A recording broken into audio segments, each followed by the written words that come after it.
Hey, welcome to What the Tech. This is the show where we cut through all the noise to get to what's really going on. So here's a question for you. What happens when the internet gets old? I mean, really old. You probably think it just, I don't know, gets deleted or fades away. But no, some of it gets so old, it literally has to be pulled up from the bottom of the ocean. Today, we're talking about this thing right here, TAT8. This wasn't just any cable. This was the first ever transatlantic fiber optic cable. This is the piece of tech that basically changed everything. And now, well, there's this wild mission to drag it back up from the seafloor after decades down in the dark. All right, let's get into it. So picture this. Way out in the middle of the Atlantic, there's this ship, the MV Mossfleet, and it's on a mission unlike any other. Now, these guys aren't looking for sunken treasure or anything like that. Nope, they're basically fishing for the ghost of the early internet. The crew on this boat, they work for one of only 3 companies on the entire planet that does this kind of work, recovering and recycling old undersea cables. So yeah, it's not glamorous treasure hunting, it's more like a really gritty, really important cleanup job for the planet's first digital superhighways. Okay, so what was TAT-8? Why is it such a big deal that a crew is spending months at sea just to pull up its corpse? Let's get into the history here. This thing was deployed back in 1988. Think about that. It was revolutionary. It went live right before the Berlin Wall fell. It carried the data that gave birth to the World Wide Web as we know it. And get this, it was so popular, so successful, it hit full capacity in just a year and a half. It served its time and was finally retired in 2002. And this is what's so wild. You have to understand the massive leap in technology we're talking about here. Before TAT-8, sending data across the ocean meant pushing electrical signals through these thick, clunky copper wires. But TAT-8, it used these glass fibers, thinner than a human hair, to shoot information across the sea as pulses of light. It was like going from a horse and buggy to a spaceship. The capacity just exploded, and the cost plummeted. The tech was so futuristic that the legendary sci-fi writer Isaac Asimov himself called it a maiden voyage across the sea on a beam of light. That's how mind-blowing it was.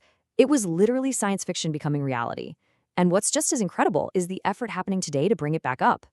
So how in the world do you pull up thousands of kilometers of cable from the bottom of the deep sea? You're probably picturing, sleek, high-tech robots or something. Well, the reality is a lot more hands-on. It's an industrial process that honestly hasn't changed all that much in the last century. First, the crew sails out to the exact coordinates. Then, they drop this giant grappling hook, they call it a flatfish, thousands of meters down to the ocean floor. And they just drag it. They drag it along the bottom until it snags the cable.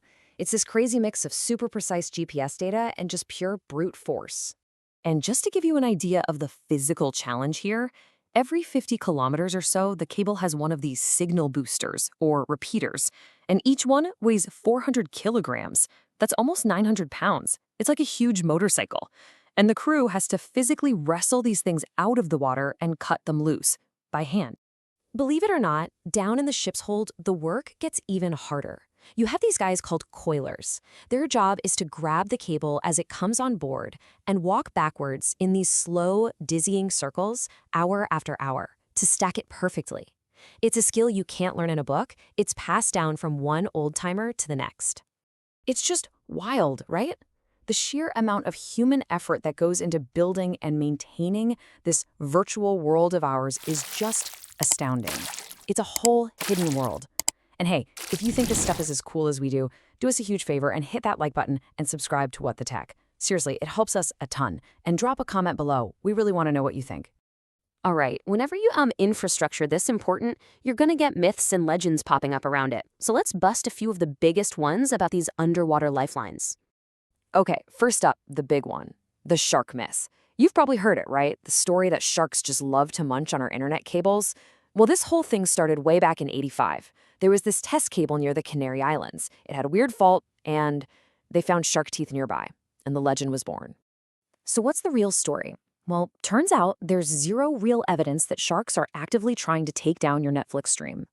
But the fear was so real that engineers started wrapping the cables in a steel layer called fish bite protection. And the funny thing is, that extra layer is great for protecting the cable against all kinds of other bumps and scrapes on the seabed. So in a strange twist, We kind of owe the sharks a thank you. Now, you might be thinking, what about satellites? Aren't things like Starlink going to make all these cables obsolete? And look, low Earth orbit satellites are amazing. They're a total game changer for a lot of people, but they just can't replace fiber for the heavy lifting of global internet traffic. I mean, look at this. When it comes to pure capacity, fiber cables are still king. And here's the kicker: repairability. If a cable breaks, you can send a ship to fix it. You can't exactly do that with a satellite. So after all that backbreaking work to get TAT-8 out of the ocean, what happens to it? You might think it ends up in a museum, right? Nope. Its second life is just as practical as its first one was. The cable gets chopped up and broken down into its basic parts. That really high-quality copper gets recycled and used again. The steel, it could end up as fencing for a vineyard somewhere. And the plastic, the polyethylene, it gets melted down into little pellets and could literally become your next shampoo bottle. Nothing goes to waste. And this whole thing, from start to finish, is just the perfect reminder of something we forget all the time. The internet isn't some magical cloud. It's not invisible. It is a massive, real, physical thing. A network of things built and maintained and now retired by a surprisingly small group of just a few thousand people doing this incredibly tough, vital work that most of us never, ever see. So here's my question for you. Now that you've seen it, can you ever unsee the physical internet?